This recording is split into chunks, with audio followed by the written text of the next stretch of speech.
But it was a journey, to say the least, of figuring out what to do with the volume, and I'm still unsure about what's going on my desktop here. But I'm going to keep moving forward, because it is Solstice time. I'm going to speak with Ava. Grandma, what's up? Let's see. Solstice Force. Okay. Come out here to begin your Solstice armor. Purchase armor. While you're in your inventory, Solstice Forge, you collect silver leaves and activities you complete.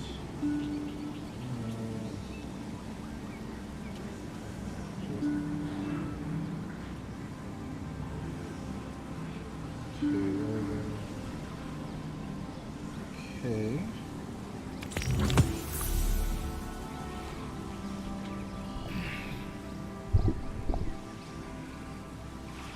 Let's see what else do I have to do.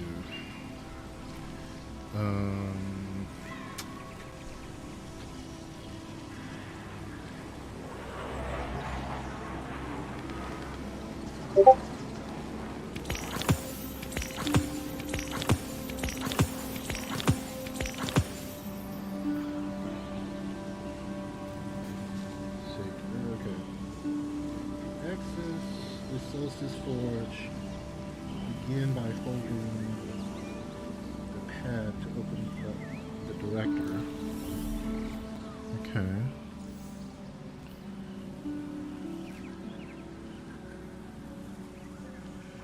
Alright, let's see. Clean that.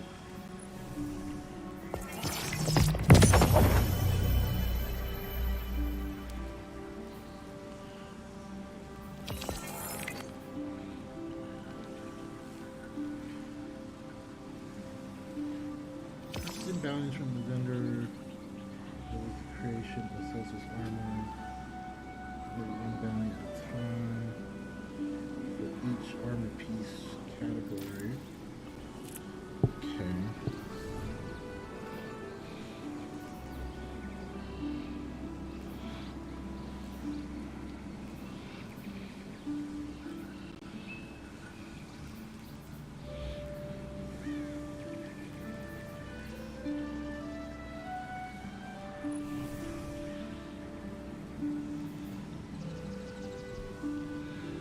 Complete your first Solstice Forge bounty and claim its rewards. Okay. Yeah, they definitely changed this up. That's probably for the best, because I didn't want to change my armor anyway.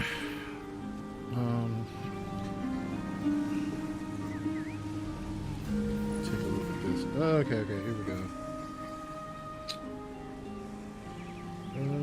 Helmet, armor. Hammer of Sparks, defeat combatants with elemental damage, arc, final blows, grant more. Let's see. Helmet is void.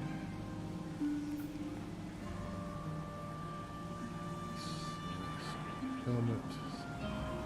So since I'm playing with the helmet,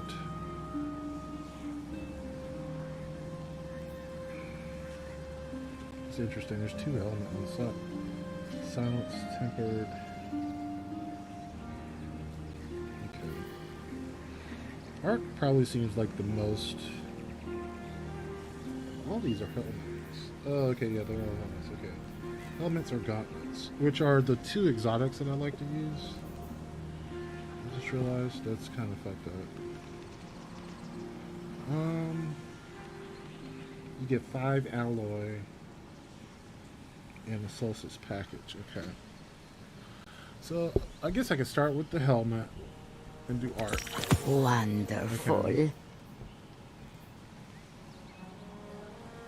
And gauntlets.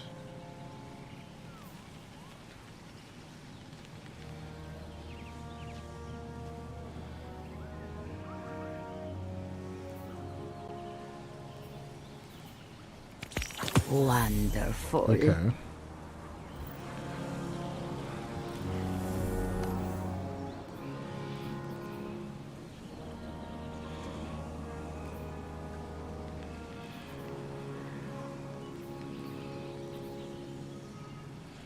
Okay, I guess this seems fairly straightforward. I've been rocking this build for far too long. I can switch and do arc.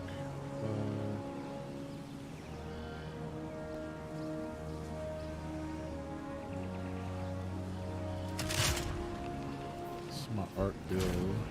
Or, yeah. It's got enough arc in it. God.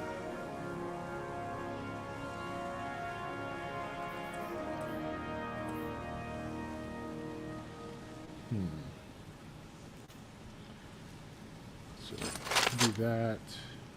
Probably keep that sidearm. And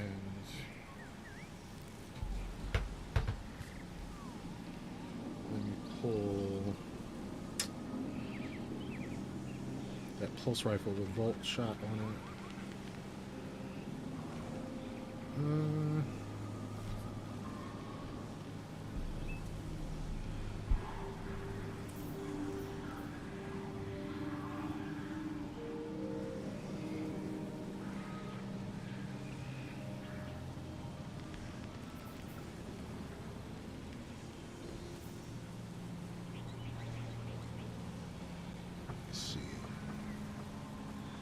Type pulse rifle, damage type arc, and I'm gonna go ahead grab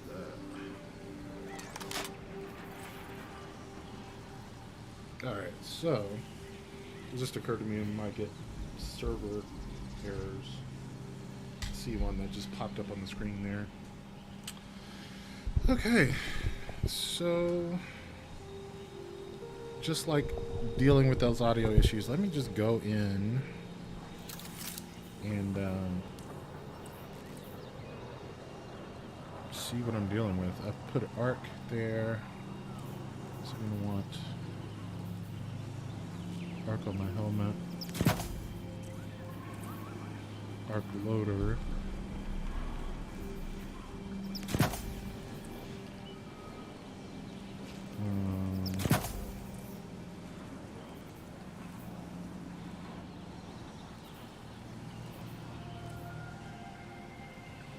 Maybe a strand loader. Does I have that? Our holster.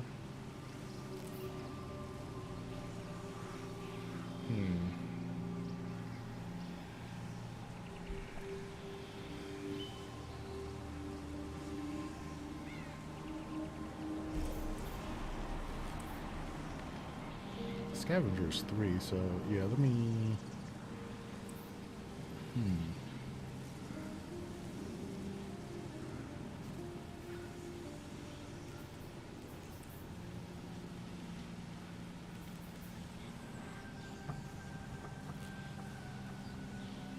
Let's just put arc surge. Why not?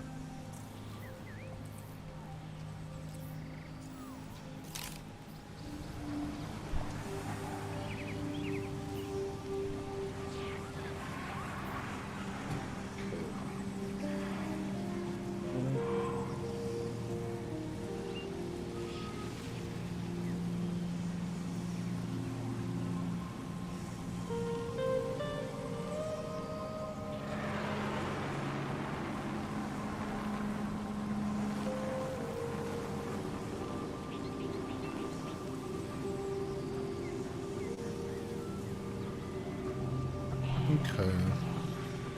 I guess this is pretty straightforward. Get some new weapons. A void bow. I guess that's the only new weapons or returning ones. Yeah, okay. Okay, back to work. Just launch.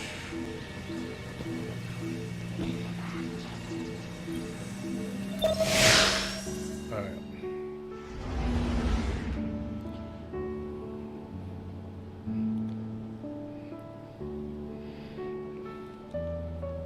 I'm assuming it's the same EAZ thing where you're kind of floating.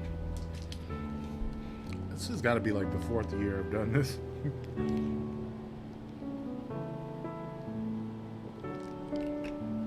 I doubt they changed it because, you know, probably some new enemy types possibly. I do like the fact that you don't have to equip their armor, or at least that's what it appears to be.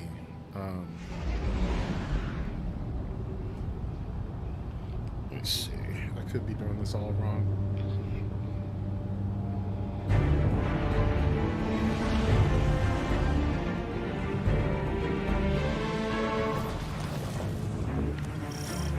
Guardian! I have convinced Wallace Ford to come down from his fancy cabal shit. Empress Keitel gave me leave to attend. Together, we build a bright future. Light the bonfire!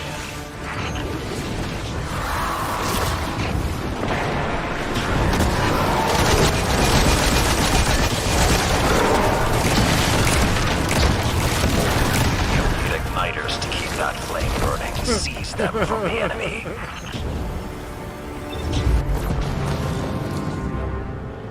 Got the thing. Usually it could be bad.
Probably check my artifact.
not against you.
Target moving in. Take it down and cast it on the fire.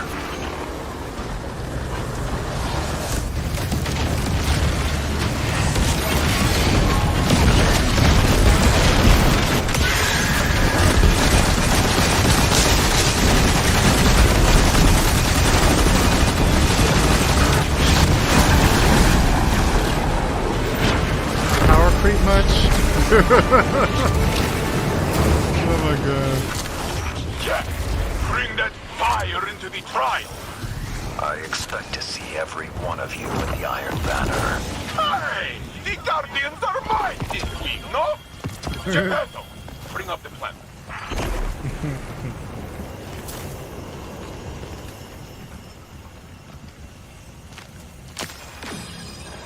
I do like Saint 14. It's funny. It's maybe a little offensive.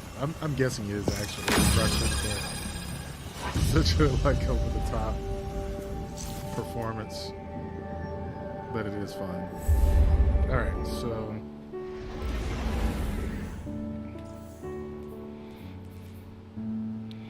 guess that one is completed.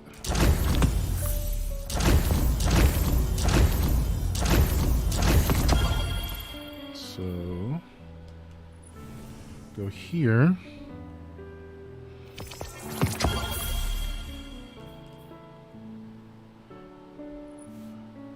Okay. It says speak with Ava. I should have read that. Tooltip at the bottom of that.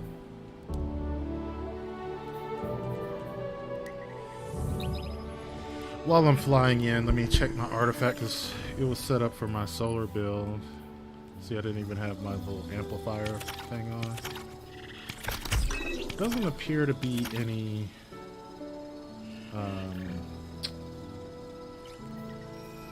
champions. Sword could be good in there, but I'm not going to be doing that. These two, might as well.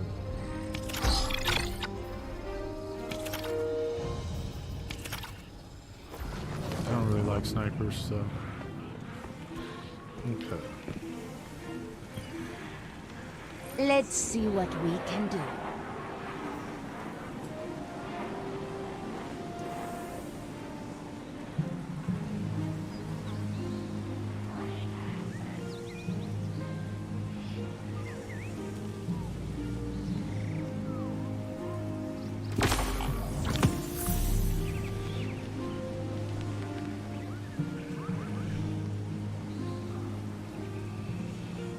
Refresh your bounty.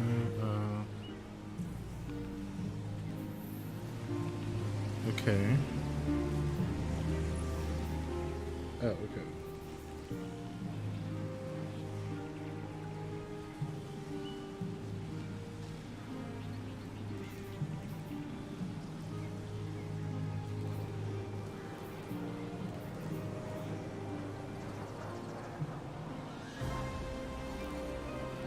Oh, okay, I see.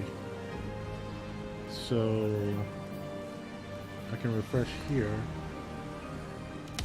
Beautiful. Okay.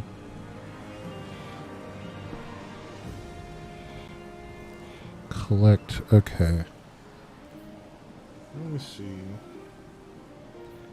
Void stasis orbs of power. Wonderful.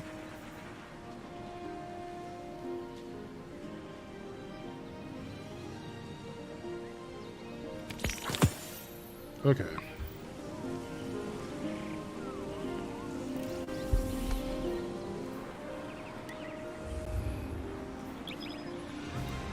I guess that's what I do. I have no idea.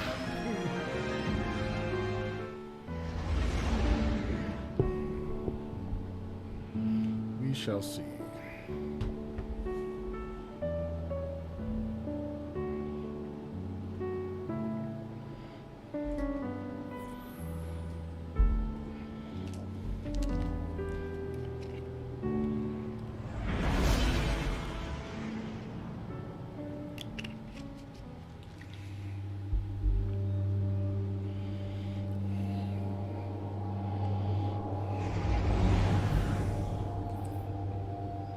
Oh, I actually did get some of the bows.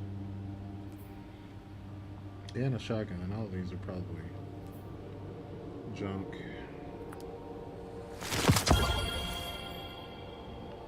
Air trigger.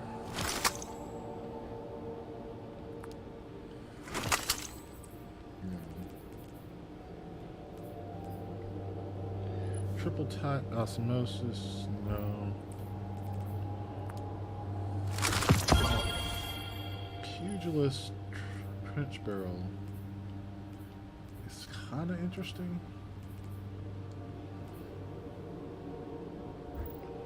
It is actually kind of interesting. Yeah, on a shotgun, and I think the this shotgun has some sort of perk for melees as well. Cast no shadows. Dealing melee damage, yeah, that could actually be pretty good.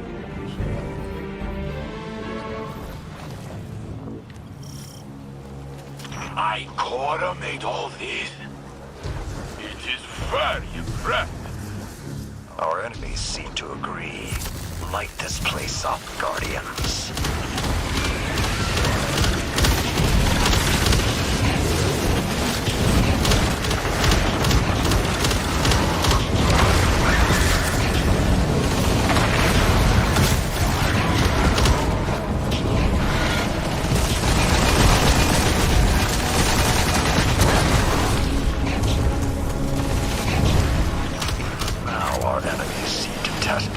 Against you.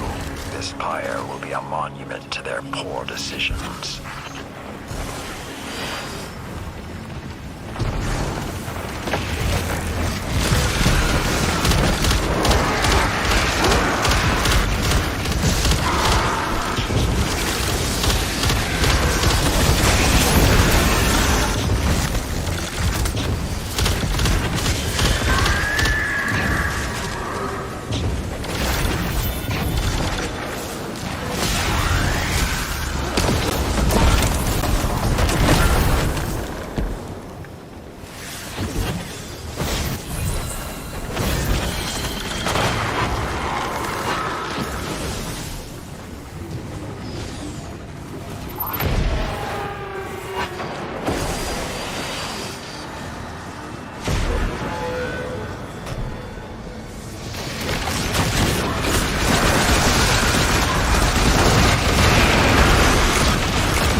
Now do it again.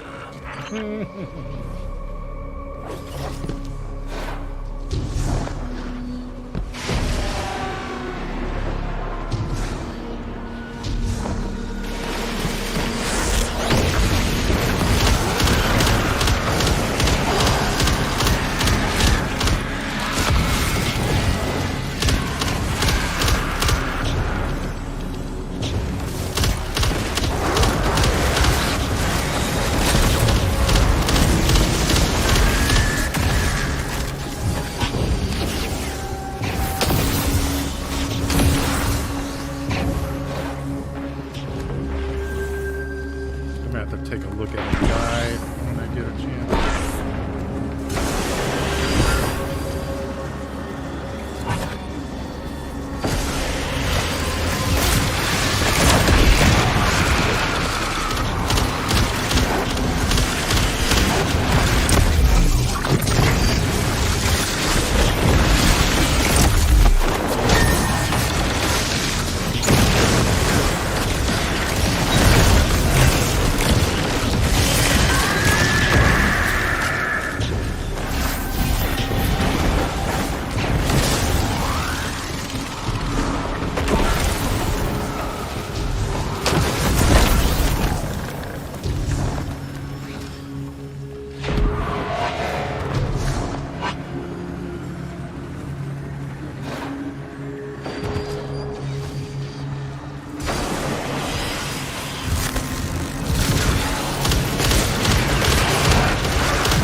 Not for long, yes?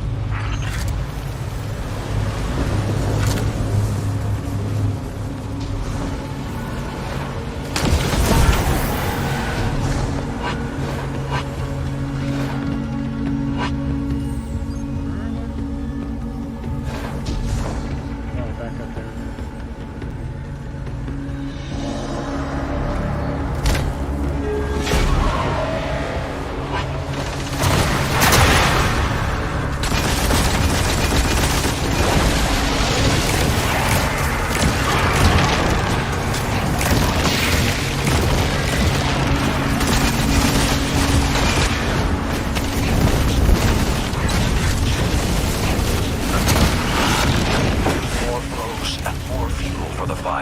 Everything burns.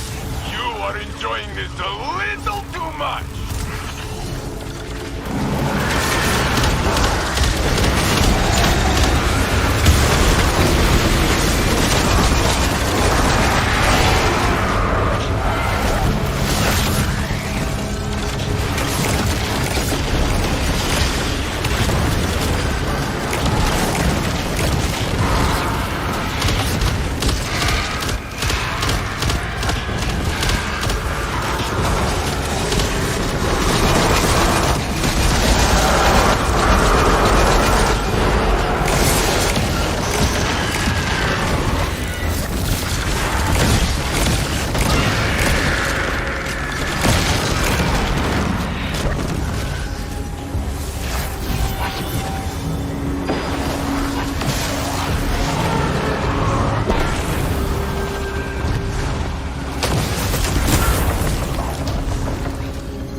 I want to see them fight the big turtle.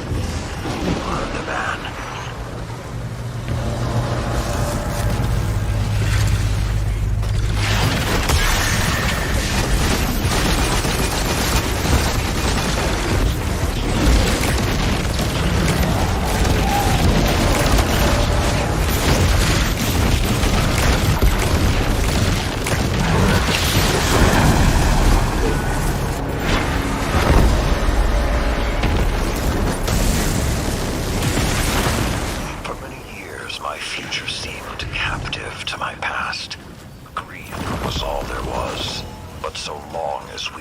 Stubbornly to meet it.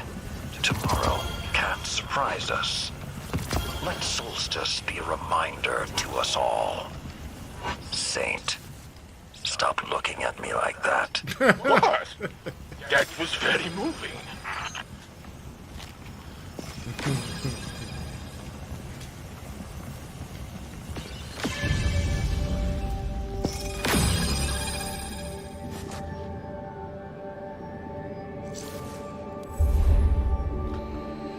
Okay, let's see what we got. I'm gonna go back to the tower.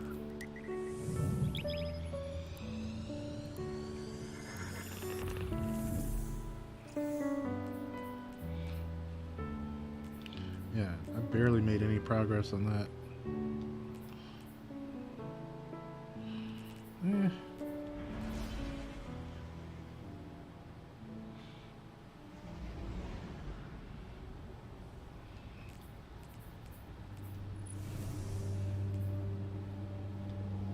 What do I have here?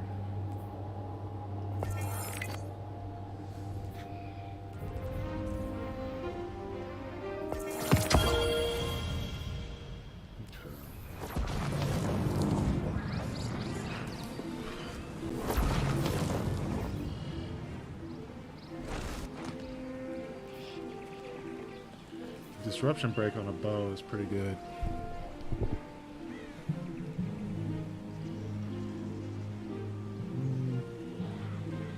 Oh, he's got a temper. I've seen it when he thinks he's a private. It's interesting. That's a new perk. Archer's Gambit. Interesting. All data has a lineage, no matter how ancient or corrupted. All these traces. Don't forget, don't forget. Wait, what was it?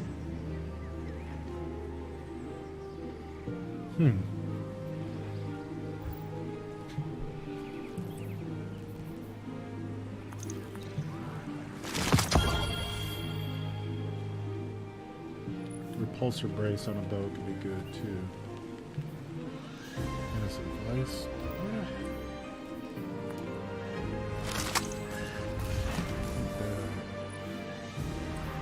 Disruption break. I never thought I'd live to see the darkness return.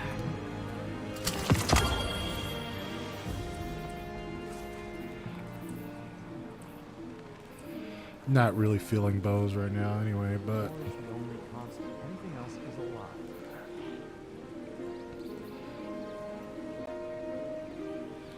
I'll go ahead and upgrade it there.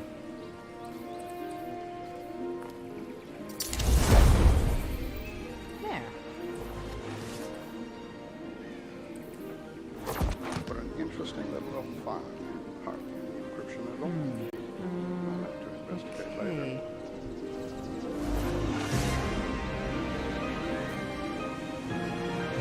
How nice to see you. Did you get taller? Checking, checking, checking.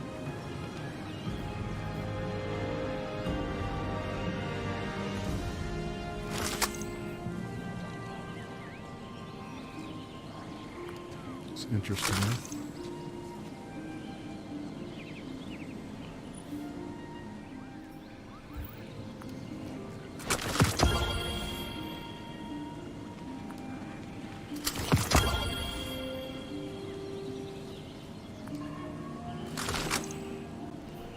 Confirmed. Bye. Oh, let me check right away. Ah, shall we begin then? Interesting. A heavy.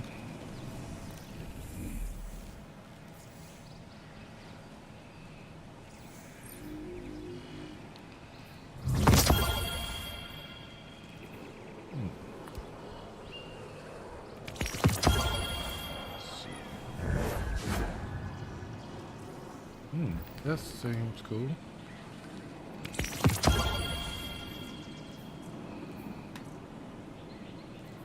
What's this? Building castles. I don't see myself using that. That's a cool ghost shell. I don't buy ghost shells though.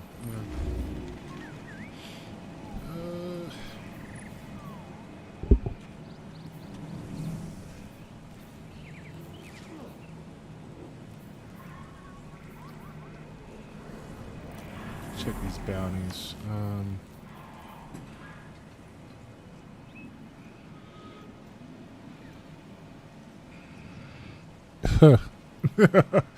not gonna play any raid. Like, what am I saying?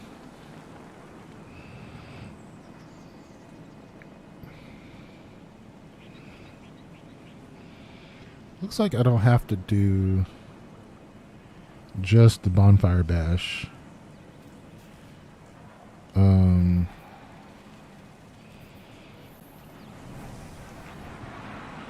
One thing I want to do. Let's check out what's going on in the Pale Heart.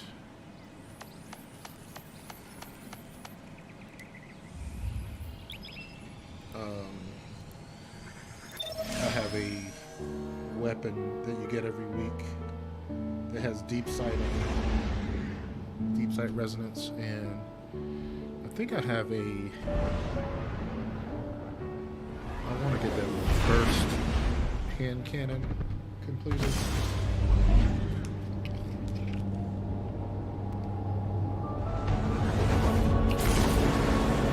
There's only like 3 of them in the game, so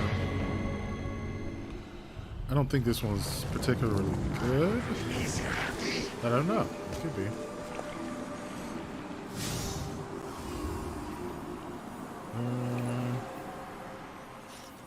This one right here.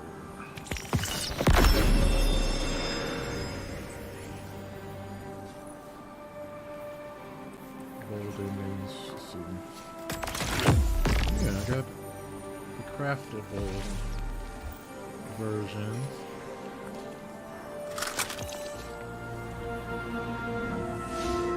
Go craft it.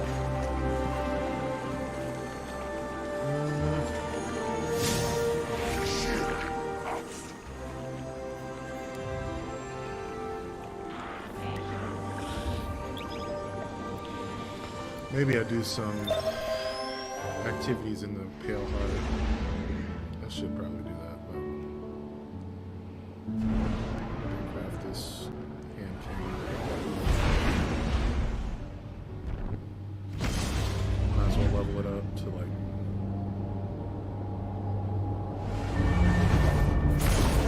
Should go up to like 16.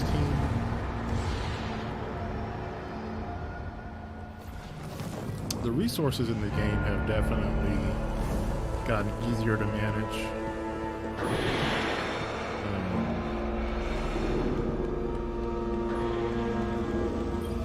Like, as long as you're playing the game, you got enough to do whatever. And I kind of just play around. I don't really focus my attention on any one thing.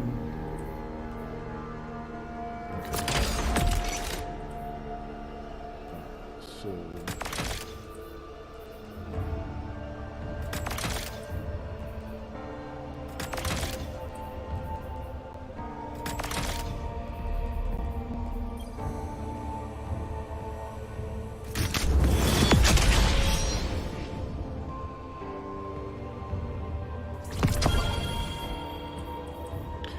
level it up.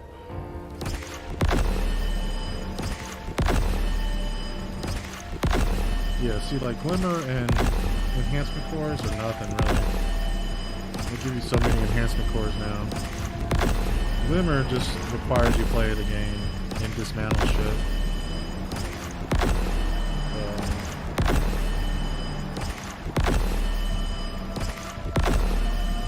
It's the same with cores.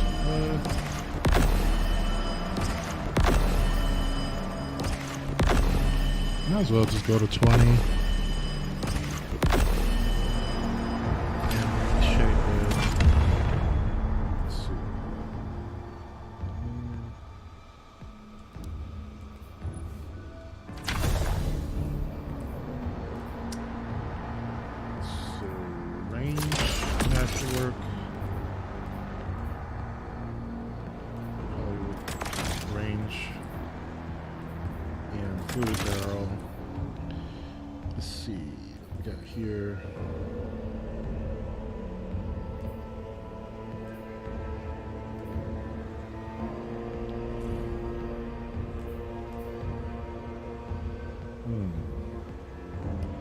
Headstone and rapid hit in the same column.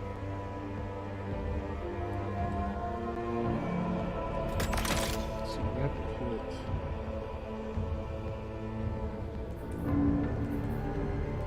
Instead of headstone, like you go rapid hit dragonfly.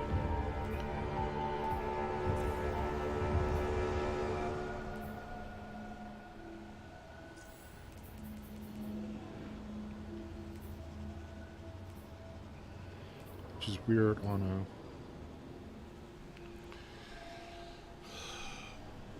burst pulse. I mean burst sidearm.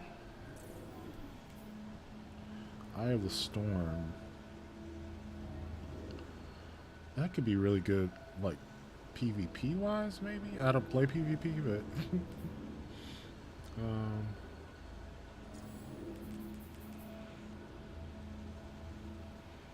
collected action, moving target, dragonfly.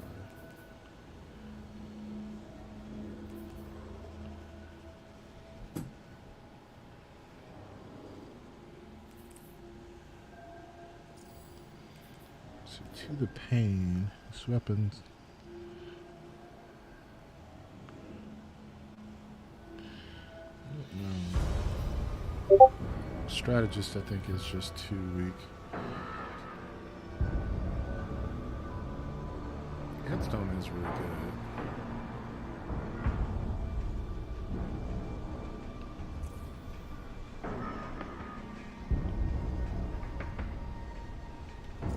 What do you get with that?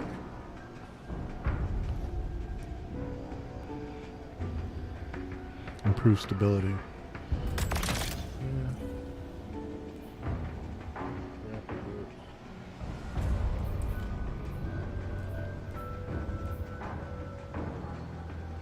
We go Headstone Demolitionist.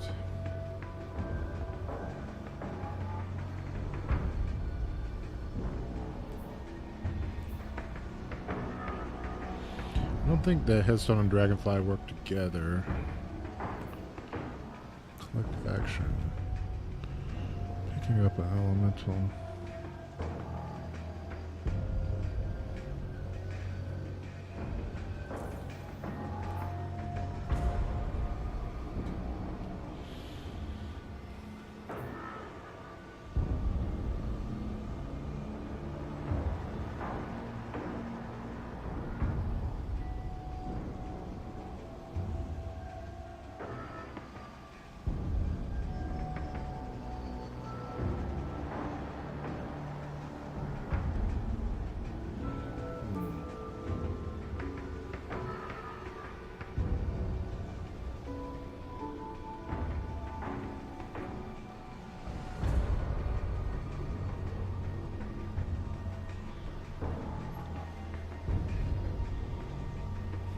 Just go with Eye of the Storm to make hitting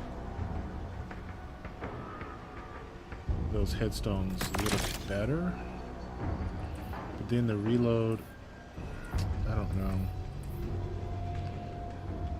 It's a hand cannon and there's no reload perk.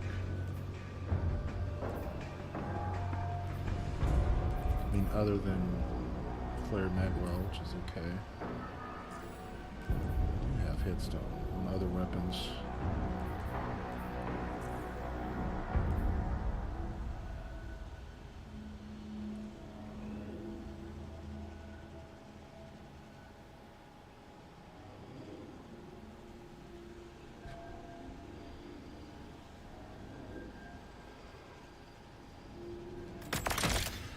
I could just try this.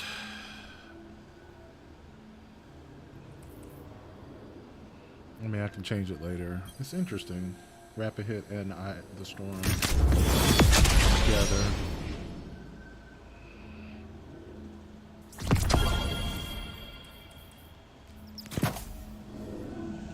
Okay. What's going on? Getting strike first. Grenadier. Okay. I'm probably going to be playing this. What is on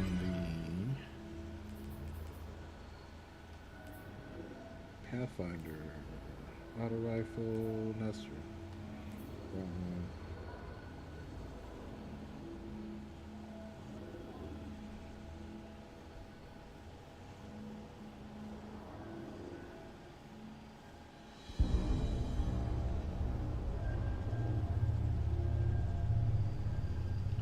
System, okay.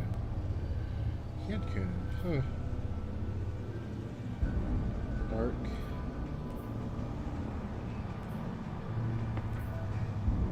Grenade. Multi-kills with what? Just anything. Precision. Auto rifle. Okay.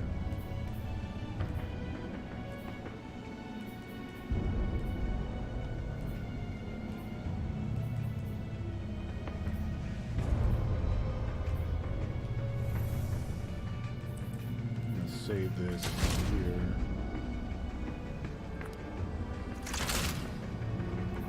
Search.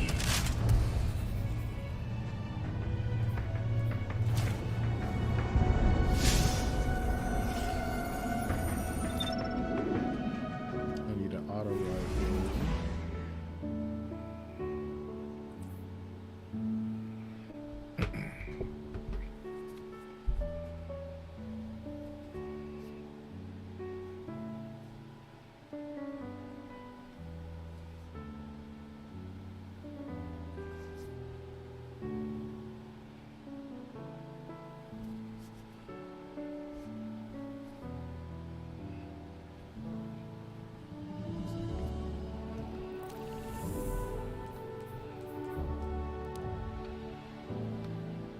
See what the burn is.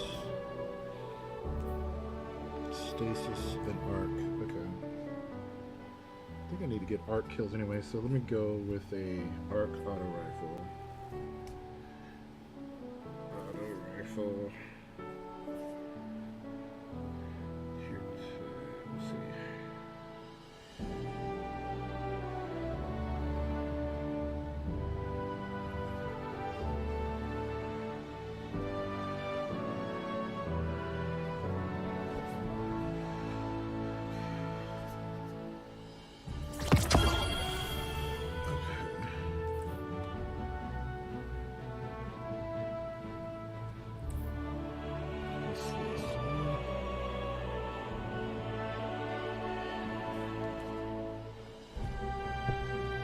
So stasis, I can do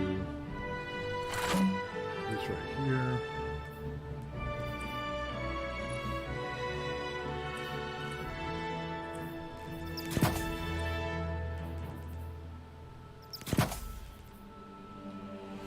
Dark loader.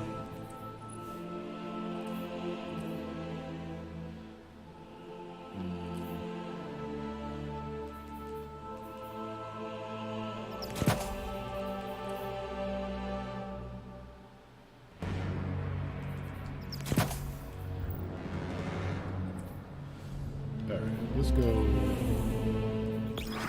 play a strike. Back.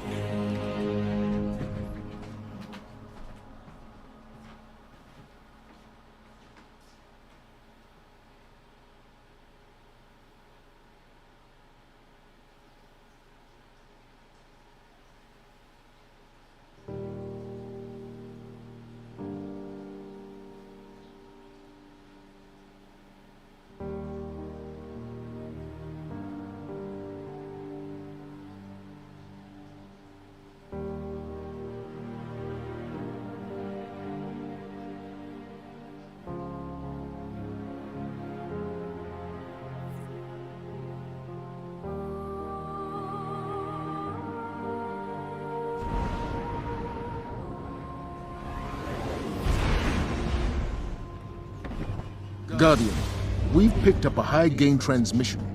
Origin point is somewhere along the coast, near the Cosmodrome. Я в опасности. Системы повреждены. That's Rasputin, the AI Warmind. If I'm understanding him correctly, it's a distress call. There are so few ballet fans left, Guardian. It'd be a shame to lose him. I think it was solar threat.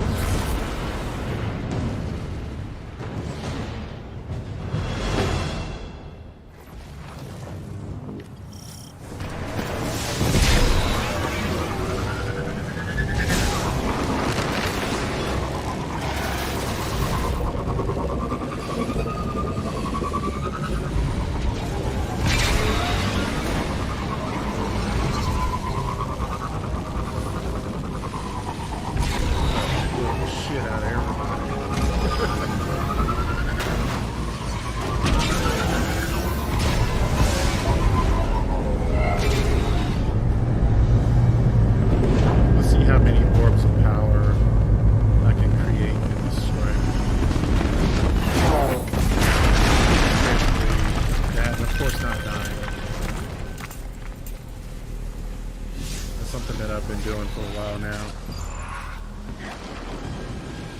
5,055 flawless strike.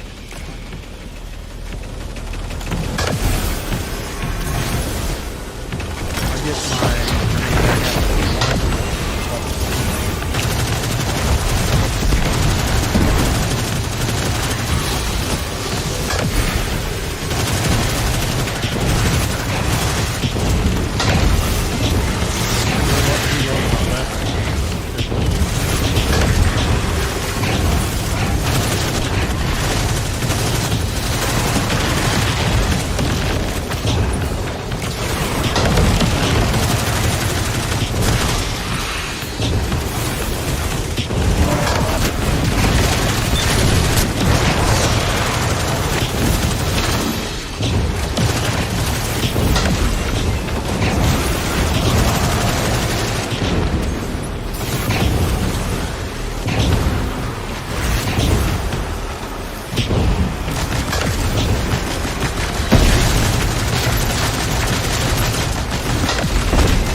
Artifact again.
Okay.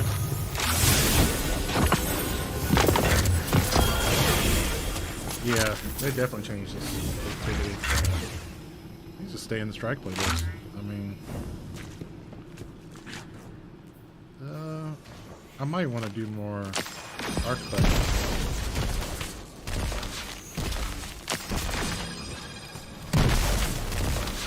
Looking at my bounties. Orbs of power. Yeah,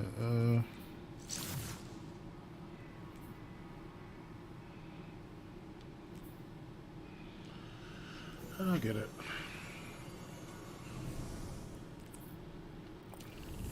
Where am I on?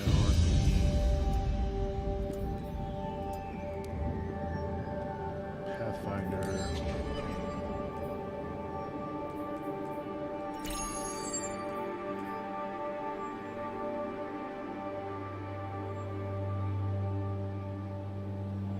Special ammo, okay.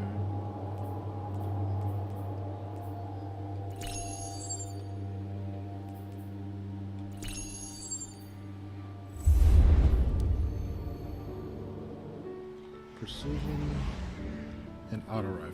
So, and yeah, I can do this.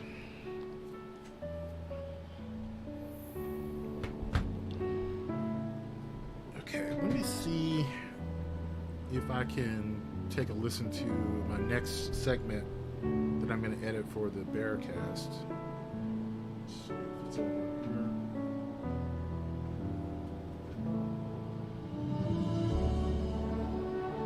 Rather than having to, figure it out. Anyway, it is a really interesting book. I think it's interesting to say that looking at, I guess, negative experiences, depression, anxiety, just slumps in your life, not necessarily as something to get rid of, but actually to listen to, in a way. To say maybe there's something more that I could be doing, or a different way of looking at my life, or, I don't know, like people sometimes make changes, like in those midlife crises that they seem destructive, say like getting divorces and marrying very young women. That's a common way. Like buying a very expensive car. Sports car. It's grappling or grasping onto a youth that is no longer there. It's a common trope. But yeah, there is also the idea that once you have done those things and recognize that you can't get your youth back, that you're still forced to reckon with that. Or maybe not, maybe you can just ignore it. I don't know. It's interesting. I think the other part of this video that I like, I'm just going to say, is this idea that, like she was saying at the very beginning, that pluralism, cultural pluralism, like a very sort of liberal idea of removing religion from the public sphere has, I guess, made us less conversant in talking about spirituality in a more broad sense. It's like even here on the broadcast or online, it's just like one of those things you just don't want to talk about because people are disrespectful, they're not understanding. There are definitely lots of people like Christian fundamentalists, Christian nationalists who would use religion to obtain power and to control people. So I can understand the need to want to decentralize religious discussions from the public square and so forth, but there's a cost to that too, in the sense that it's hard to talk about. And it's something that I am trying to learn how to talk about a little bit more. So sorry to cut you off, Greg, but you were saying earlier. What do you say about those phases? I don't know. Yeah. I don't know if black people have.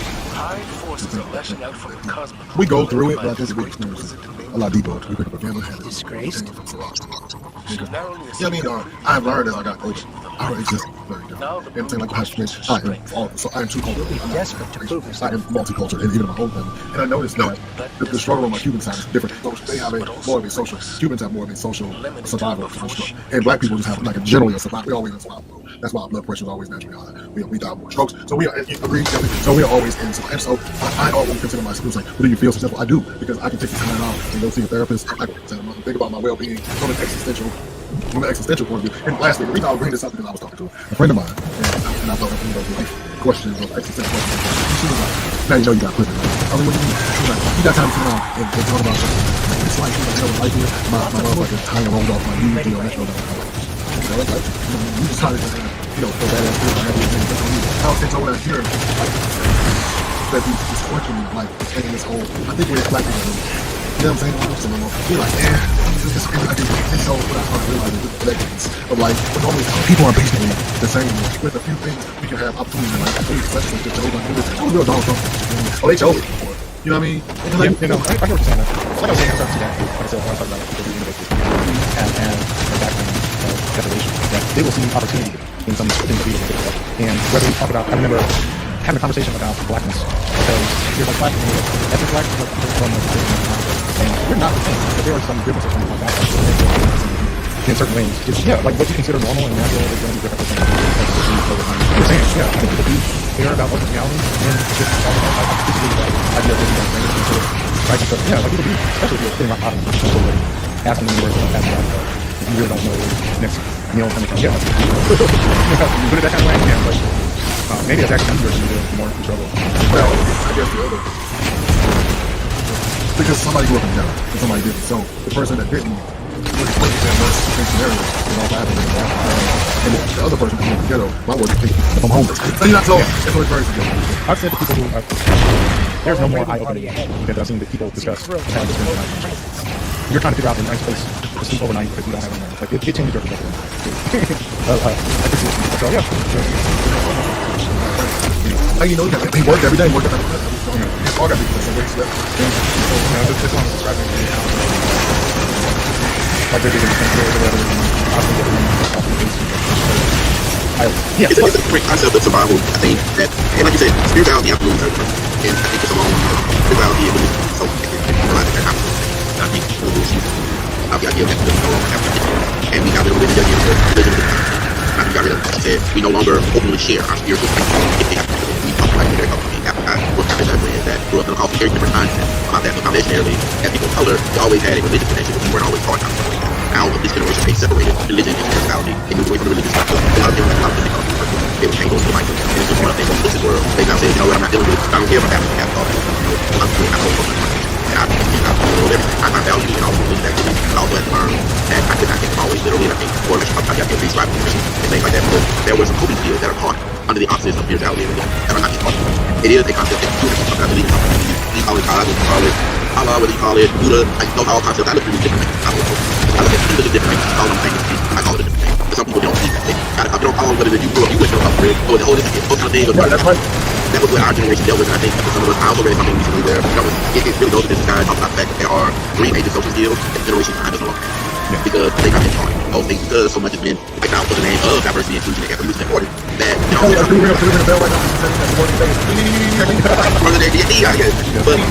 but like we see, at this point, because we saw this again during COVID, we had a major building that was built. I wanted to get activated with what they call about pluralism.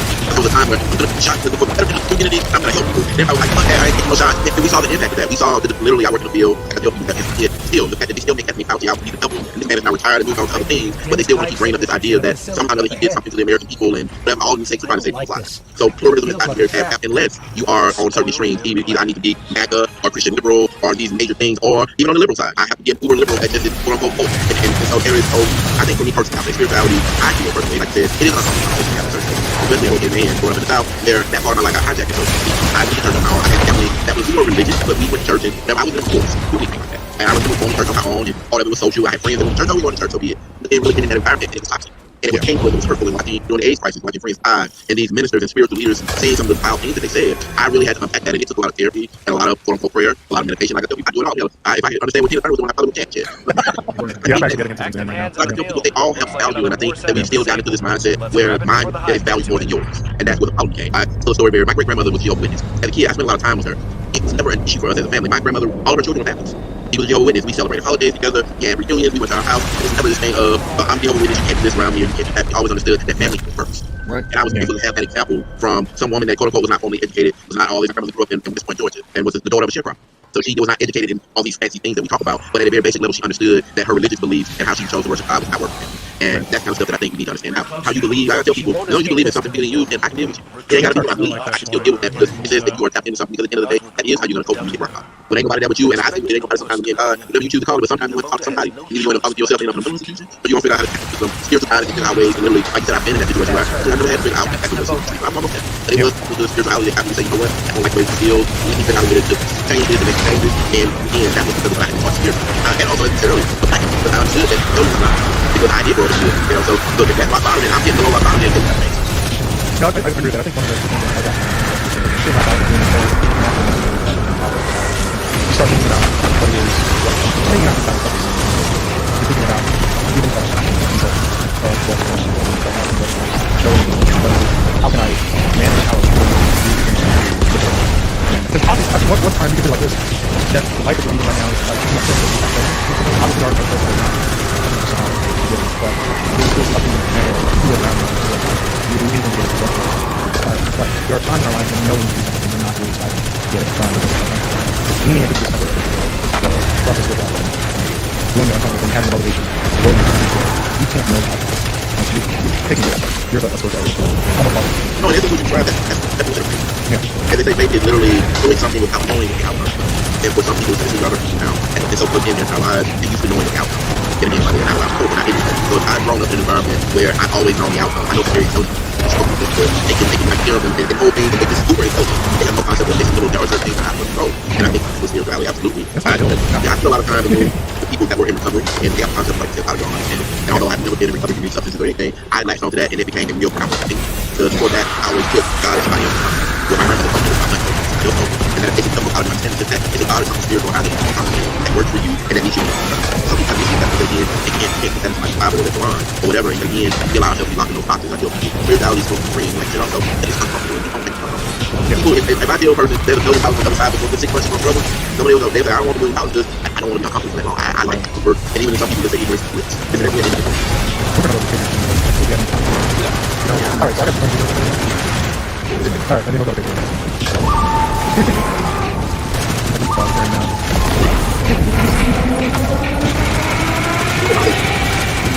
It's like a different definition of that. Yeah. Wow. I'm really spinning like a greatest. Wow. I know you can get around this.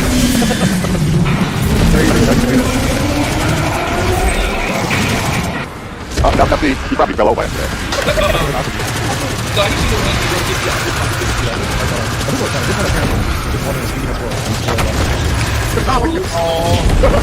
That is adorable. Distinguished gentleman. Look at the way he's sitting. Yes, very distinguished. The bear is like a freak out.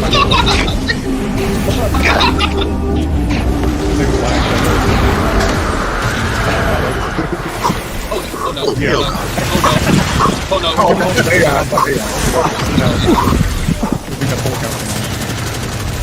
Ain't no way.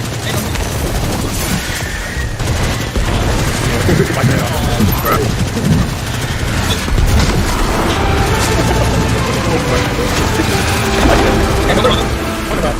She like that.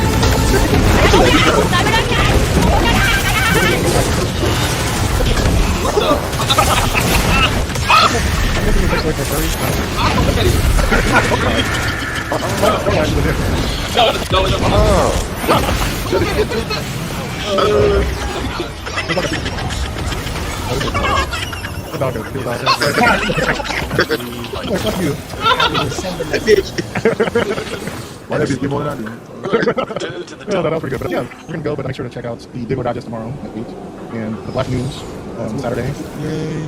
The Blurred Council will be bringing all the with the Dr. Doom. Like, y'all gotta talk about it. It was very interesting. And then on Monday, had lunch with Greg and I. And so I might be back. Yeah. You know, I mean, it should Make sure to follow John on Instagram and yeah, become a patron because the patron page is back. By the way, I fucked up. So I told you to update something that went down for a day, but it's back. And become a patron. Get an after show, which we're about to do now. Actually, I have an after show topic for you guys about politics. I don't know if it'll. Yeah, we'll talk about it. But yeah, we'll be back. Okay, yeah. I'm gonna have to do a post about spirituality. I will throw that in the editor after this live stream. Ooh, I'm close to the auto rifle bounty. That's almost done. I could do hand cannons. Test out this new hand cannon I got after I finish the auto rifles. Might as well. This right here. Rapid hit Eye of the Storm. I should be able to get some pretty good precision kills with that. Ugh. At least that's the hope. You know, high range, high stability.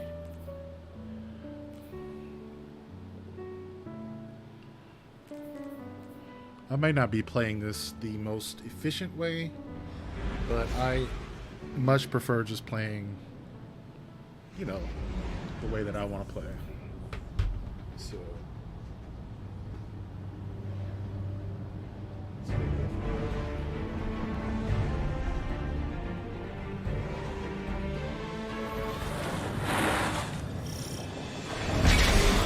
You do not have to be a computer master or a pro editor to start a podcast. You just need to have a good idea, a story to tell, something to teach, or love having conversations. As long as you fall into one of those categories, you can start a podcast. In this video, I'm going to walk you through exactly step by step how to record and edit your podcast in the easiest way possible. This is the ultimate beginner's guide designed to turn that idea that you have into an actual podcast that people want to listen to. Let's dive in. A few years ago, I started this podcast called Talking 20, and it's one of the most rewarding projects I've ever worked on. But it started out as just an idea when I was driving. I had no idea how to actually start a podcast. So I spent literally all my spare time, and it was peak COVID, so you know that means I had a lot of hours, scouring the internet and researching the exact steps from taking an idea and turning it into a successful, well-produced podcast that people actually want to listen to. And now, here I am, teaching people like you how to start a podcast. So all this goes to say, you are a musician. This video is designed for you to pause when needed and follow along step by step. So save the video and take as long as you need. Before you get started on recording your podcast, you'll want to have these 5 things ready first. You'll need a podcast name, a podcast cover image, podcast intro music if you want it, a podcast intro video if you're doing a video podcast. So this would just be a little animation over top of your intro music, similar to this.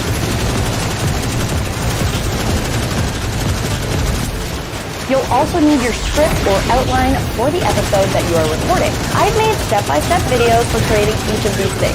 I put those videos together in a playlist, and I'm going to link that right above here. So if you don't have that stuff ready, head to these videos first, and then come back to this one. The first thing that we're going to talk about is equipment.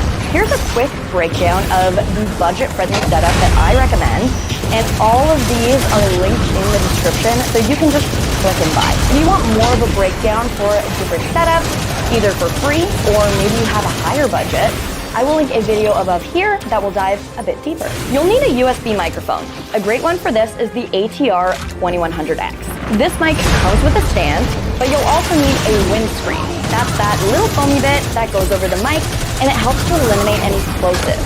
Those are those little pops you hear when you say letters like P and B. You'll need a camera if you want to capture video as well, which I do recommend because this will put a face behind the voice and give you content to repurpose after into things like social media clips. You don't need to go out and buy anything crazy. You can use your phone. I'll show you how, don't worry. If you're going to use your phone as a camera, you will need a phone tripod or a phone mount, like this one that I have, that will allow your phone to attach to the top of your laptop like an external webcam. You'll need a light. You can sit in front of a window for free lighting, or you can get a ring light like this. This video is going to touch on how to record your podcast with someone else who is in another location. Recording a podcast with more than one person in the same room is not beginner friendly. Trust me, I've tried it and it took me forever to learn. Start remote, and as you get the hang of things, you can consider an in-person setup. We have videos on the channel that will help.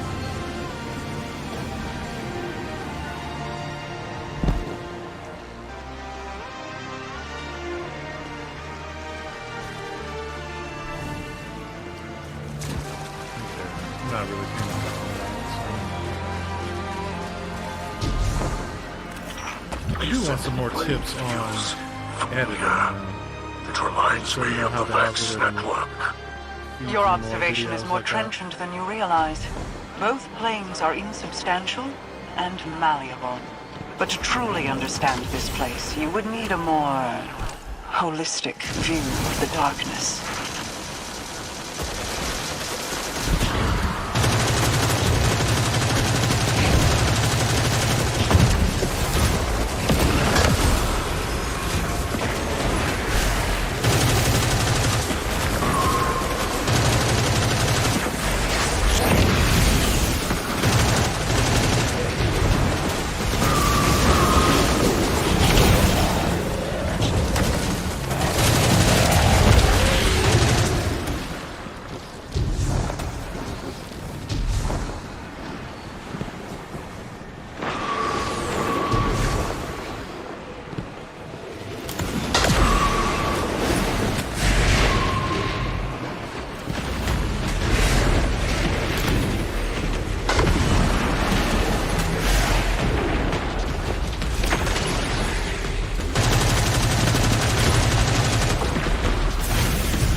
I've learned anything from beating back the Taken all these years, it's that those blights are key. Destroy it, ignite your balefire, and the Taken will scatter.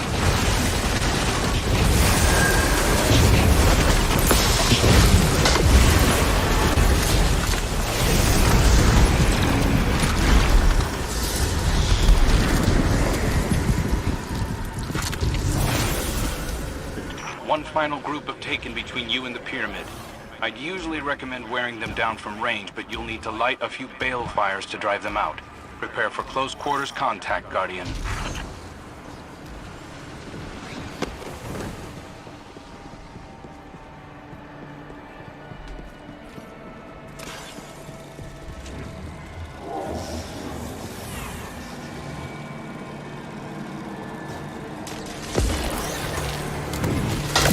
Your re-entry point lies just ahead. Perhaps these Taken sense it. Destroy their blights to breach the pyramid.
facility for hours looking for a breach point.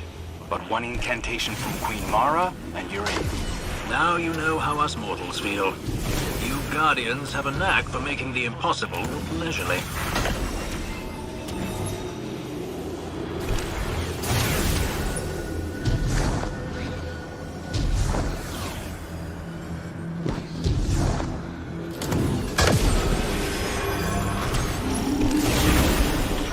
The Shadow Legion are empty shells animated by a will of darkness.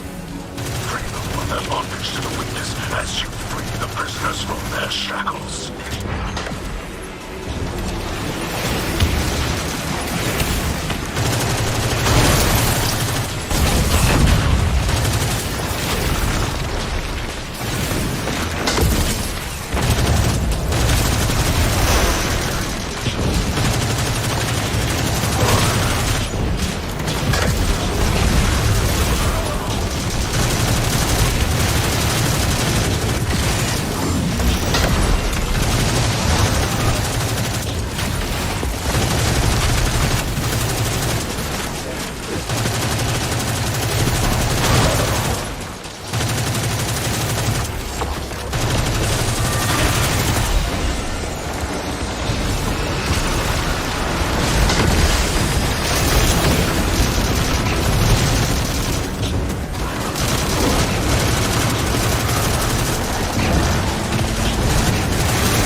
I'm scared too.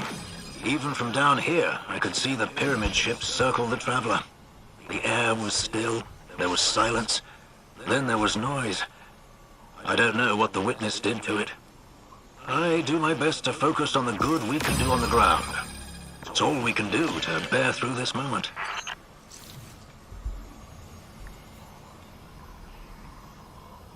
Let's see what that is. Perplexity. Perplexity AI is one of those tools you might have heard of, but you're not using yet. And to me, Perplexity is better than using Google Search or ChatGPT when doing research specifically. Now, I'm not the only one that is saying this. Jeff Bezos and many other CEOs of large companies like Nvidia, for example, have invested in Perplexity over the last few years. Now, here's the big question. What makes Perplexity so good? Well, before I answer that, let's first dive into Perplexity and let me show you how it actually works. So, unlike ChatGPT, Perplexity is a bit different. It is not like a typical chat-based editor. First of all, let me just answer in a question. So I heard something about killing AI. What is it? And what does it do? Is it better than Sora AI? Now, what Perplexity basically does is it searches the web, it searches YouTube, it searches all kinds of different tools, and it finds an answer for you. So instead of you having to go through Google, find all the sources that it can find through the SEO of Google, then it will do that for you and it will craft a carefully selected answer for you. So here we can see it gives me the answer, like what it is. So it's developed by a Chinese tech company and it's designed to create hyper-realistic videos from text prompts. Now, the key features are that it has a video length and quality, 3D face and body construction. Basically, it gives me like an entire page of answers that I can use for my research. Now, if I want to ask follow-up questions, I can do so right here. So let's say, for example, is it a safe tool to use? Then this dives in even deeper for when I'm doing research, and basically in one chat I can ask all my follow-up questions. And the great thing about this is I can see the sources. So here I can see, for example, all the sources that it has used. So for this answer, it has used 12 sources, like Writing Mage, YouTube, Tom's Guide to YouTube. It has used all kinds of different sources, so I can check for myself if I find these sources legitimate. And then also when I'm doing my research and I want to combine everything in the same essay, then I can cite these sources like it has done right here. Now, the reason why I like Perplexity so much is because it focuses on delivering you a clear answer and also one that's up to date by searching through the web. And compared to like ChatGPT, I find it much easier to do my research through this. Now, the great thing about Perplexity is if you dive into the settings, then you can choose what kind of language model you want to use. So with Perplexity, you have so many different language models available. You have Sonar Large, which is one of their newer ones. Then you have ChatGPT 4o, you have Cloud 3 Opus. Now, basically, you have 5 different language models that you can choose from, and you can choose whatever model you like. So for example, if you like ChatGPT 4.0, then you use that one. And basically, if you're using ChatGPT for research, then I would say focus on Perplexity because you can use like the 4.0 GPT in here. Now, besides that, you can also use it for image generation. I must say, image generation isn't that great. Like, it's not as good as you would have on Midjourney or on ChatGPT. So for that, I would still consider having a ChatGPT or Midjourney subscription. Let me give you another example why I think this is better than Google Search, for example. So the other day, I was having an issue with Adobe Firefly, and the issue was as follows. Adobe Firefly gives me a blank screen solution. So what I can do here is I can focus on any type of source that I want to use. For example, in this specific, I want to search all across the web because I know on like the Adobe community page, on Reddit, on YouTube maybe, people have found the answer for this. So let me just hit enter, and now it will search all across the web and it gives me a combined answer. Like you can see already, we have YouTube, we have the community, we have the community again, and we have like some other sources here. So basically, instead of me going through the community, trying to search through Adobe, which is very painful to do so, and also like going through sources like this, like literally doing research like this isn't fun. Like trying to find a solution for this, it's a pain in the ass to read like all the answers of everyone. So what I can do here, I get my detailed solution written in a step-by-step process from Perplexity. So basically, if solution 1 doesn't work, then I can use solution 2, and I can also use these additional tips. Now, for example, these come with how do you turn off your firewall. If I don't know that, then I can ask it like a related question and automatically found that related question for me to help me turn off my firewall. The focus search is not only great for if you're having problems when you have to search something across a community, but also is great for students. So let's say, for example, you're doing research about a certain topic. Let's say I'm going to do research about the influence of social media on young adults. So now I can search for academic writings across Perplexity. So now it is searching across like multiple sources. Okay, might have to check that out. So I'm going to switch to hand cannon.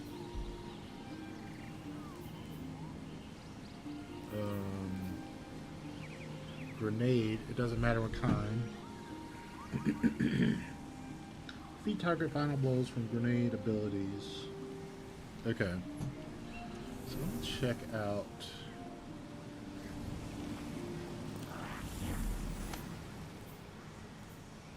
Okay, this one, Orbs of Power, should be getting that pretty soon.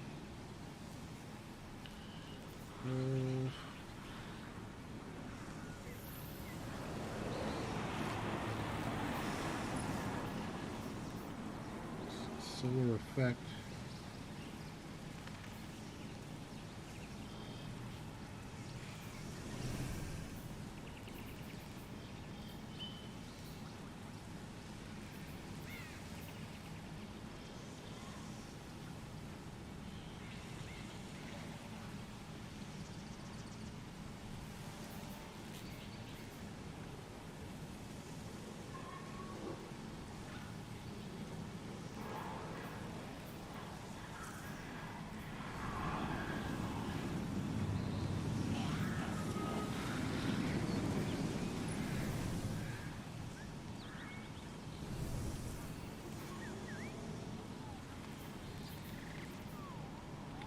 thought I had a basket with all of my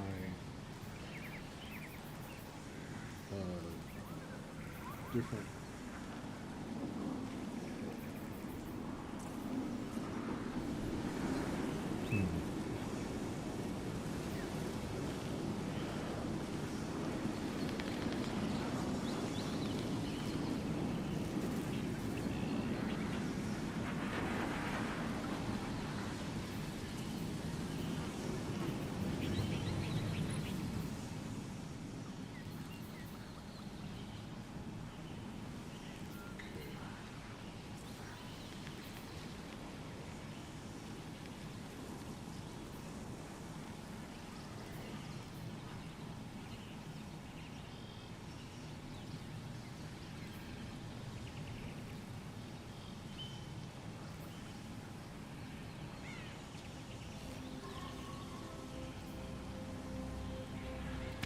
Why not?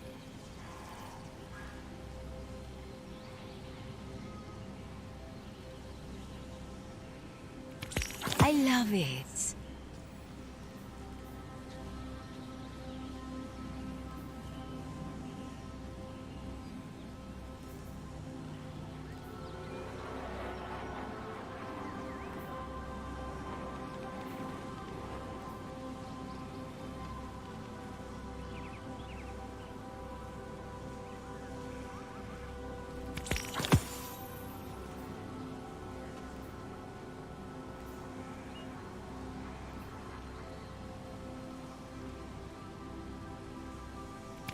I could get you another if you like.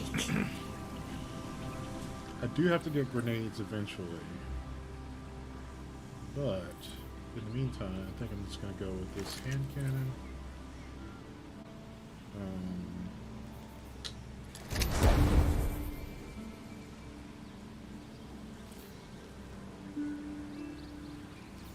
Art, maybe.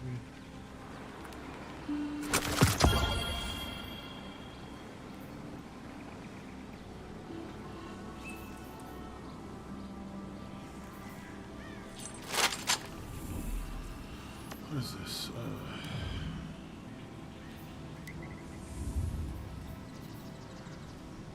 It is strange. Stasis.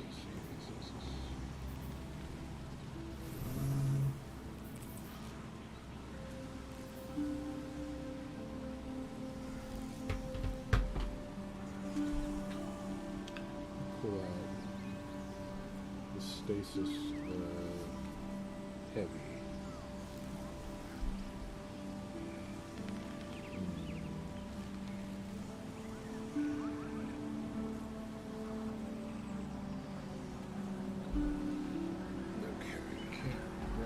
For some reason. Okay, back to work.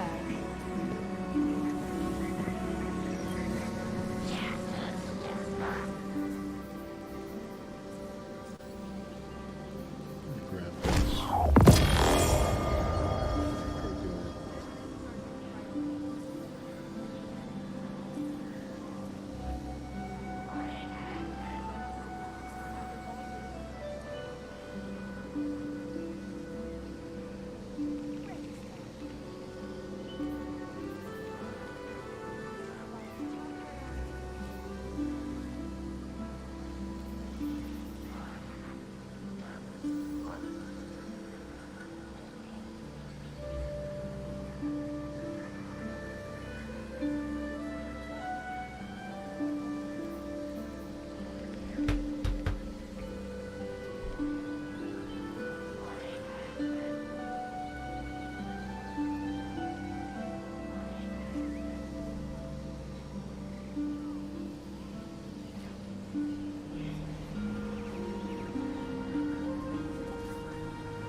Solstice holster.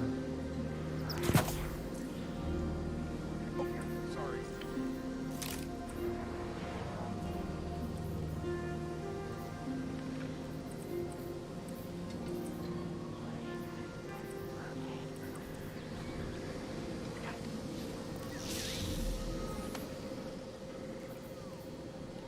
Yeah, let's take a jump back into the Vanguard playlist.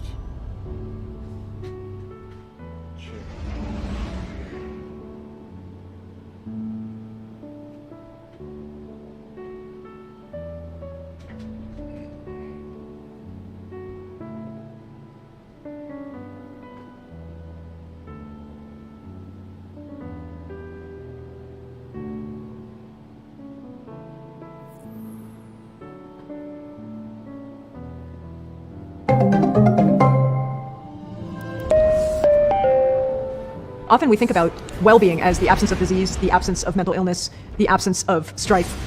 But the neuroscience and also the developmental social science help us to understand that the origins of well-being is really about balance. It's about an ability and a flexibility to manage oneself.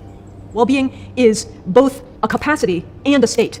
And the brain data really help us to understand the contributions to that capacity and state. A concept like well-being is not applied to a person, it's conjured within the person by their own actions, by their own dispositions of mind. And that shifts the way in which we support a person in developing well-being and becoming well. I think there are practical things that you can do to support your own well-being strategically. Prioritizing the quality of the relationships that you have with the people around you whom you care about.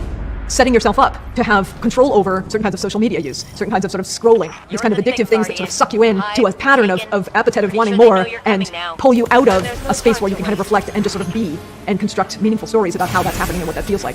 Privileging the things that you really enjoy doing with the people you really enjoy being with, taking the time to reflect and to think about what it's all for and to then enact that, giving to others, being engaged with others, who reap back the benefits of that. So if we really want to think about a modernized understanding of well-being, we want to think about the degree to which people have agency in their own lives to enact the things that matter to them, the degree to which they feel connected to community, they feel purposeful, the degree to which the stories that they build together with those around them are stories of agency, of deep connection, of meaning, and of a life that reflects the potentials and the possibilities that are coming next.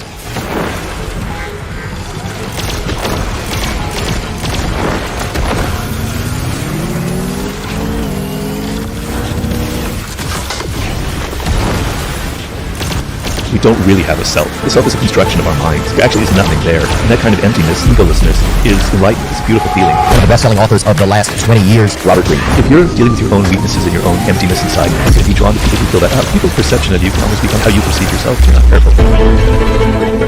Hey everyone, I've got some huge news to share with you. In the last 90 days, 79.4% of our audience came from viewers and listeners that are not subscribed to this channel. There's research that shows that if you want to create a habit, make it easy to access. By hitting the subscribe button, you're creating a habit of learning how to be happier, healthier, and more healed. This would also mean the absolute world to me and help us make better, bigger, brighter content for you in the world. Subscribe right now. #1 health and wellness podcast. J-Tech Station. The one, the only J-Tech. Hey everyone, welcome back to On Purpose, the place you come to become happier, healthier, and more healed. Today's guest is one of your favorites, someone who's been on the show before, who absolutely loved our first episode together, and so I had to have him back. He's also one of my favorite authors, someone that I've been rereading recently, especially when I fell out of love with learning, and I'll tell you about that in a second. Today's guest is Robert Greene, the author of the New York Times bestsellers, The 48 Laws of Power, The Art of Seduction, The 33 Strategies of War, The 50th Law, Mastery, The Laws of Human Nature, and most recently, of The Daily Laws. I'm so excited to welcome back to the show, Robert Greene. Robert, thank you for being here. Thank you so much for having me, Dave. Thanks for that great introduction. Of course, grateful to have you back in the seat, and as I was just saying to you offline, over Christmas, I spent last year touring, I was on stages, we did nearly 40 cities across 90 days, my book had come out, I was really pouring out externally, and whenever that happens to me, I always kind of, after that, get a feeling of, I need to grow again, I need to learn again, I need to nourish myself, and I really believe that last Christmas, The Daily Laws of Power became my daily read. And I have recommended it to so many people. My wife started reading it, my closest friends have started reading it, and it was just such a great book for anyone who's either stuck with reading, someone who's kind of like not sure what to read, someone who's trying to figure out their direction in life. The Daily Laws of Power is a great starting place, I'd say. Thank you very much. I've always been a fan of your books, and you sent me this beautiful limited edition version, which I'm getting to show off on the show. But The 48 Laws, what a phenomenal book. So thank you for being such a big part of my learning journey. Remember, you're a rock star, but what a tour you've been on a tour like that. That sounds like fun. It was fun. We went to Sydney and Melbourne and Brisbane. We went all over India. I went to Dubai. I went to Amsterdam, Paris, Berlin. It was phenomenal. It was amazing. Would you consider yourself more of an extrovert or an introvert? Yeah, so that's a great question.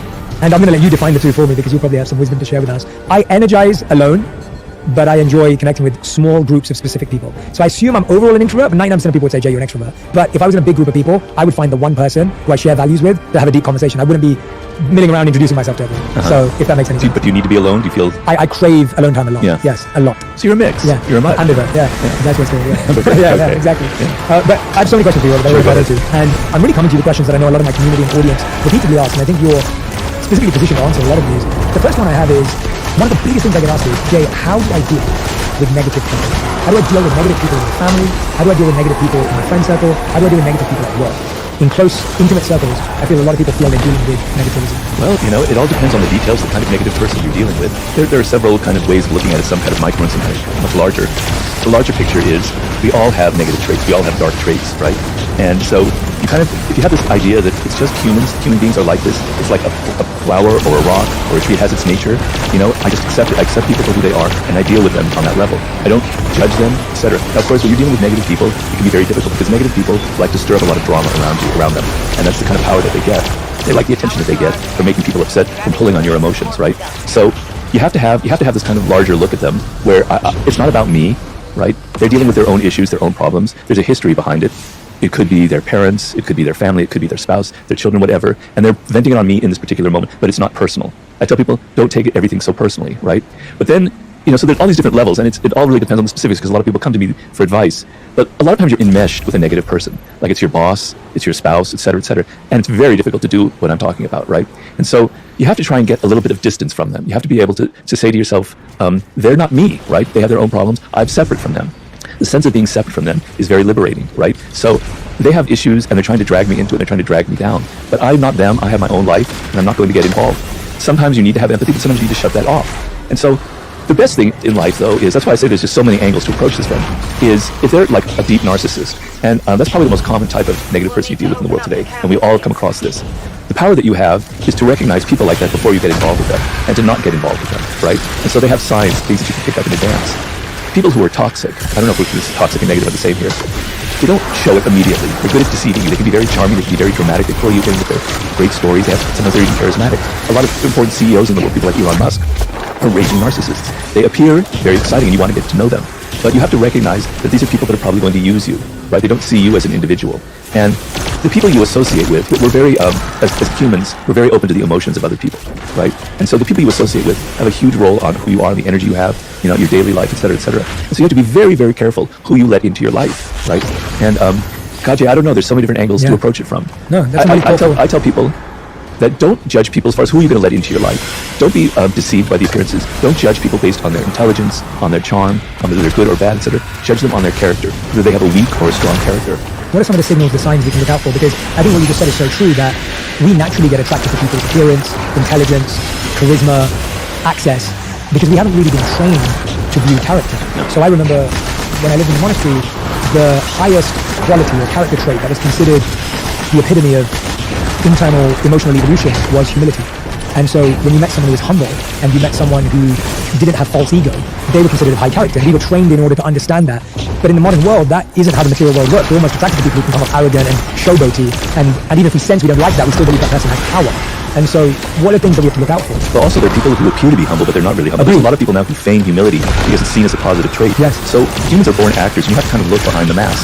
So I tell people, I view it as strong or weak character. A strong character is a person who can take criticism, right? Who can work with other people, right? Who can deal with stressful situations, who can handle responsibility. And if there's something goes wrong, they take I'm to blame for it. Look at other people.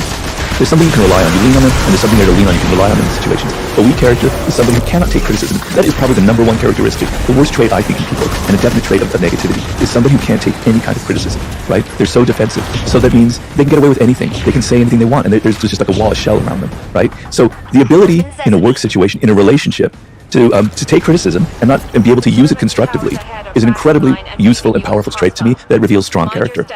How people handle stress is a really good sign of their character.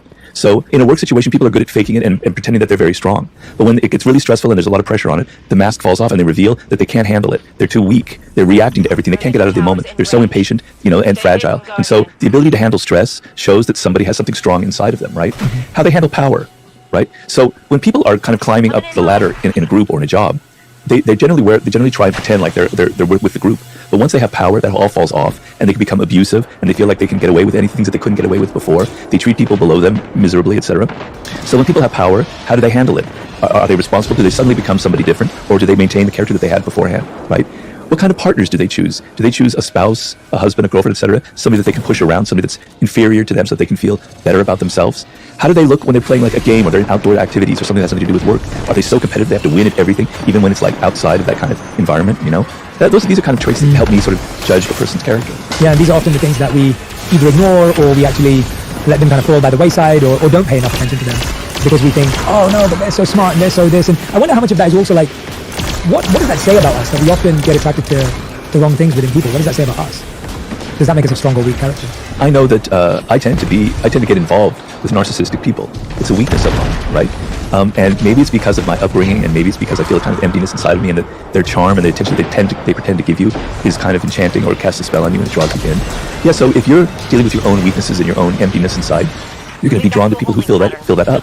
Or you're going to be drawn to causes and charismatic leaders that pretend to give you as a purpose in your life, because you don't have a purpose, but they have it for you, kind of thing. So a lot of it has to do, with ourselves, and we're attracted we're even attracted to negative people. And there are people who have patterns in their life where they deliberately choose the worst kind of person for them, right? And over and over and over again, because at least that makes them feel alive. At least the pain of it, gives them a sense of something dramatic, and so they deliberately bring on that kind of pain. So it's complicated, Yeah, when you said that often we feel an emptiness inside, and you were saying maybe because of your upbringing you felt that emptiness inside as well. Have you tried to fill that emptiness, or is there another solution? Well, to me, it's why I wrote the book Mastery. The way I fill my emptiness, and how I've done it since I was a kid, is through my work, and through my ideas and my thinking, and how I'm constantly looking for new thoughts and new ways of looking at the world. So I find that if I didn't have my work as kind of, some people think of work as something that you just have to do, right? Just a way to get money. But for me, it's a way to feel like I'm a human being, that I am who I am. I was destined to write these books, and it gives me, every day I wake up and I know this is what I need to accomplish, etc., etc. And so that's why I read so many books. That's why I'm so intrigued by ideas. That's why I'm writing a book right now about a subject that very much captivates me, because it does feel that inner kind of emptiness. But on the other hand, as someone who meditates and practices a form of Zen meditation, there is a purpose to emptiness, right? It's not necessarily good to be always having to fill things up in your brain, like you're just pouring food into your system.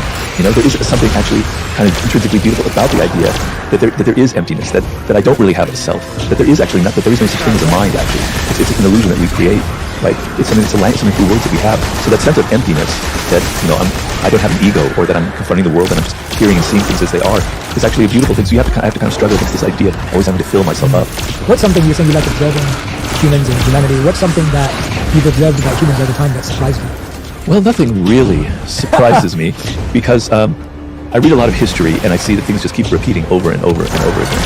I know, though, since I had my stroke, and since I'm physically weak and the things I can't do anymore, I've actually noticed that people respond to me differently, and it's actually very positive.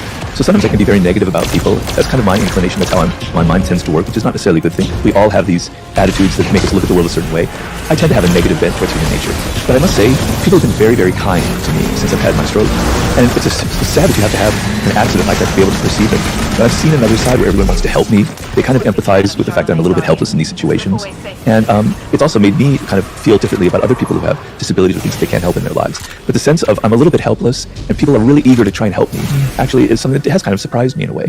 Yeah, I liked what you said there, that it's sad that someone has to go through something for us to then show that side of ourselves, which means that it's always there. It means that it exists inherently within us. Do you think it's because why do you think that is? Why do you think that is, that if it's inherently there, we don't display it at all times to all people? I don't know. I mean, we're all born with the capacity for empathy. It's something that interests me a lot, because the feeling that I'm connecting very deeply to another person, let's say my wife, etc., is a very overpowering emotion. It means it gets me out of myself, and I'm seeing the world through her eyes, as opposed to me always projecting myself onto her. It's a very moving experience. And sometimes you go to a movie, and you find yourself getting inside the characters, you're getting outside of yourself, and you're feeling this empathy for them, you're identifying with them. These are all very powerful emotions, right? And we all have the capacity for that. But the world we live in is actually a machinery to deaden those emotions, that sense of empathy, right? It just puts so much emphasis on ourselves, on our individuality, on who we are, our needs, the attention that we want, that we deserve. We're so focused on ourselves that natural feeling of wanting to get inside of another person. And it's very strange, Jay, because if you think about it, our inner lives are actually quite boring. The same thoughts repeat over and over and over again, the same emotions, the same preoccupations, the same anxieties. And other people, they're so different. They have their own worlds, right? It's like traveling to another country. So we should actually be much more oriented towards other people. We should have a natural interest in their world because it takes us out of ourselves. It's like therapy. But it's been deadened by so many things in our world, by social media, by the pressures we're under, by just modern lifestyle. And so that empathetic muscle that everybody has is kind of atrophying. And yet there'll be moments where it kind of sparks to life, and you feel like, God, I want more of that in my life, more of that in my world. How do I get it? What would you say is your most repeated thought on a daily basis? Like, what do I need to do today? What's on my schedule? You know, so like I'm meditating in the morning, and I'm trying to empty my mind, and I'm going into what's known as a koan, right? And then these thoughts keep bubbling up, and they're so annoying, and it makes you aware of the machinery of your own mind. And so to answer your question, it's always like, oh, did you remember that you have to call this person this afternoon? Did you remember that you have to change that reservation? Do you remember that you have to do this? Like, scheduling things. So unimportant, so trivial. When I'm trying to open my mind up to something vast and important, it's little things like scheduling and stuff like that. And there'll be other thoughts that will be repeating, you know, like if I saw a movie from it, images will keep popping up from that and such. It makes you aware that you're not in control of your own mind, right? How have you found over time with meditation and other practices? What have you used in order to start quietening, emptying, whatever the right word is for you, releasing those thoughts so that you can connect with vastness, be creative, or self-express? Wow, it's not easy, and it's an ongoing process, and I can say I'm maybe 10% of the way where I'd like to be. But first of all, you recognize, you go through a thing where a thought pops up, and it's like, why am I thinking that I don't like? You realize that it's just a thought, and what is a thought? And I know we're getting really weird and metaphysical here, I like it. but it's not real, it's a phantom, right? It has no reality. Reality is your body, the present moment, the birds outside the sky, where you are sitting, the fact that you're alive, that your blood is pumping, these are real. But that thought in your mind is a shadow, it's a phantom, it doesn't exist, it has no reality. And so I go through this process where don't engage with it. And it's really weird because then my mind plays tricks on me and it pulls up a thought that's definitely going to engage me, right? Because it wants that. It's like a sugar rush. And so I go, okay, no, I'm not going to engage with it. And it made me realize as I went through that process that this is what social media is based on. Social media has mirrored the human brain on a large scale. We have thoughts that are designed to grab our emotions and make us think about them repetitively over and over again, compulsively, right? And there's probably a purpose behind that. But social media is actually a genius at that. Putting up things that are going to engage our emotions, so we have to pay attention. So I always try and, every time that happens, I withdraw and I say, it's just a thought. It's not real. It's not who I am. This is a very important part of meditation. Your thoughts are not who you are. They're a separate part of yourself. You are something different from your own thoughts. I don't know if that means anything to you. It does, definitely. And while we are not our thoughts and we are not our mind, our thoughts become our reality. And we find that a repetitive thought turns into a habit, that turns into a pattern, that turns into an action, becomes our reality. For example, I am a unorganized, lazy individual, usually translates into, oh, I forgot to send that, it didn't happen, because now it's a belief that's built up. And so it's so fascinating that something that's so not real becomes so real. And I've been really into seeing how thought editing is so useful as an activity and an exercise, because I've found so many of my thoughts become my beliefs that become my life. And I think a lot of people don't realize, because they don't realize that their thoughts are like clothes that you can change. We do believe that our thoughts are real and our... All right. Let me take a look at where I'm at on the Pathfinder. I'm going to have to switch my build to do grenade kills. Like, neither of the Warlock builds that I use actually use my grenade. So,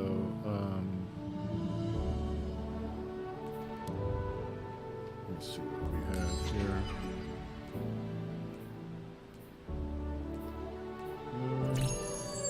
Yeah, I got the hand cannon done pretty good. This one, multi-kills.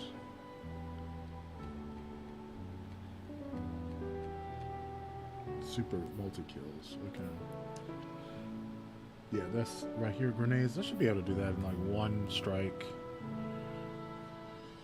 Easily. What we got for Gambit? That's easy.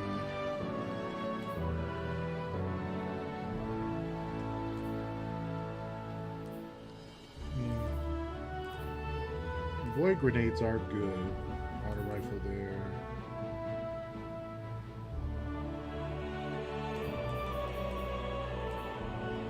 Melee. But in the meantime, I'm gonna take a break. I may come back and check the volume here because I have no idea if it functioned properly. I hit the 2-hour mark. And so yeah, I just wanted to plug a few of the shows, you know, today. Swag is going to be hosting a live. He has been out because of the move, because of internet. but he will be back today. And I have some topics I need to get ready for tomorrow, so check that out. In the meantime, I will catch you later. Peace. Yeah.